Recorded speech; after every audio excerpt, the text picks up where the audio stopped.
Alexander Graham Bell ayudó a conseguir la creación de este invento realmente revolucionario. Natural de Escocia, con 23 años, se trasladó a Boston para ejercer de profesor de gramática para sordos. Bell estudió el origen del sonido con su colaborador, Thomas Watson. Los dos investigadores querían transmitir palabras mediante energía eléctrica. El teléfono por fin es un instrumento práctico. En 1875 terminaron el prototipo de su teléfono, que más tarde les daría a los dos la fama y a Bell una inmensa fortuna.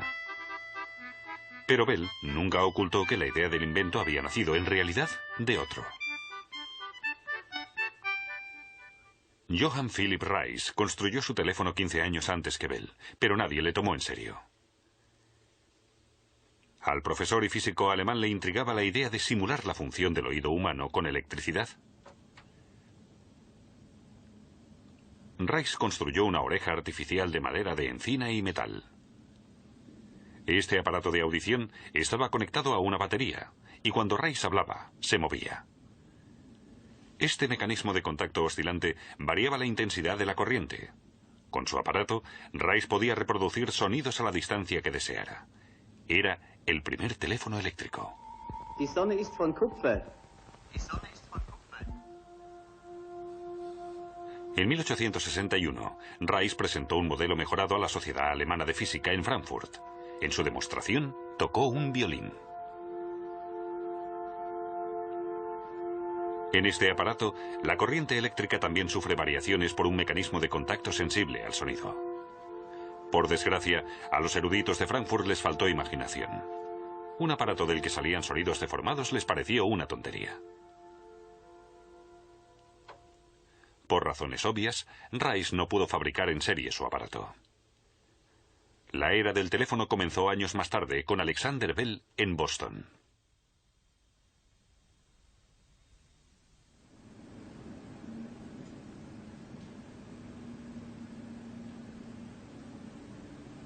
Bell conocía los estudios de Reis y con ellos una teoría: que la lengua humana se podía transmitir mediante la electricidad, con un mecanismo que variaba la intensidad de la corriente eléctrica según la oscilación del sonido.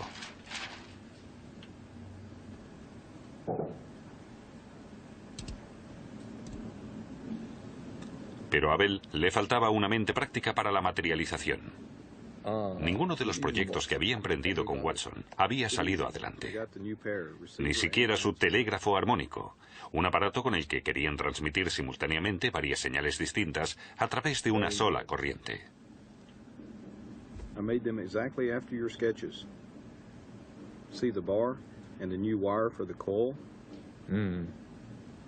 Pero esa noche de junio, ni Bell ni Watson se imaginaban que su telégrafo armónico era prácticamente un teléfono.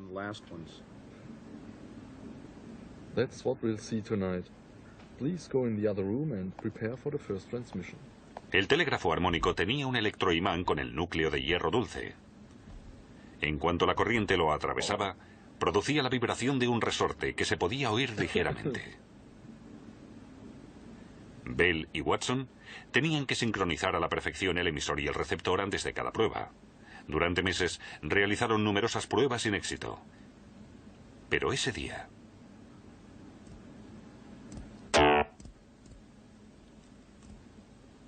Bell creyó haber oído la vibración propia de una placa metálica. No era una ilusión sensorial.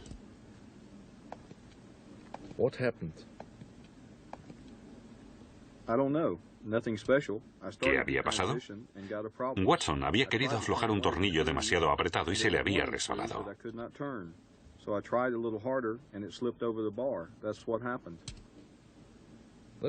Eso es lo que había oído Bell cuando tenía la oreja pegada al receptor. Fue un golpe de suerte. Y él sabía que, si se podían transmitir sonidos, también se transmitiría el lenguaje. Habían inventado el teléfono.